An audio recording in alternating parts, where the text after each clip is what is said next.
Okay, we will solve this one. Find the sum of the first 10 terms of the arithmetic sequence 4, 10, 16, dot. So, hanapin natin yung sum ng first terms or first 10 terms. Okay? So, we will use this formula.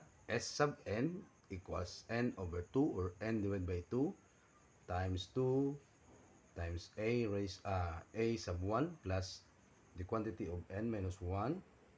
Okay, the quantity times d. Okay, so yung given natin dito, okay, so yung a sub 1, that is the first term na 4. Okay?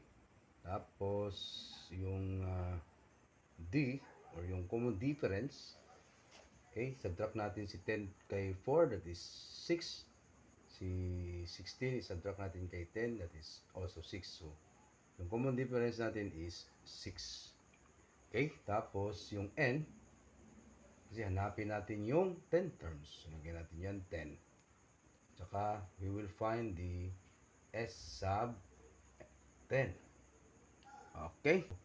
Solve natin yan. So, equals, n natin is 10 over 2. Okay? Times 2 times the a sub 1 na 4. Multiply natin yan.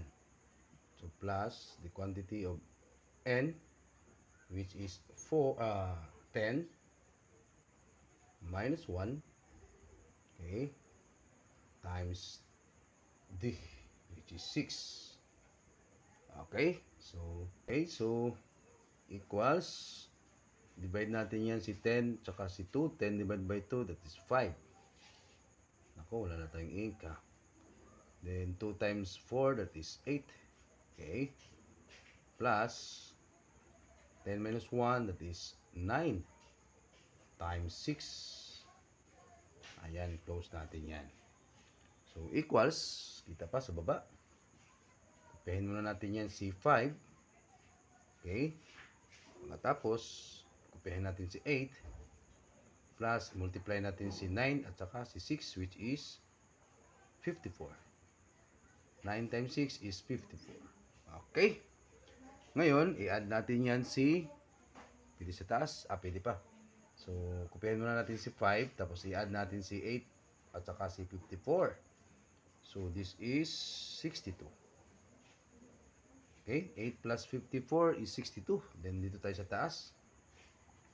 So, S sub 10, that is equal to 62 times 5, that is 310. So, this is your final answer. Bye-bye.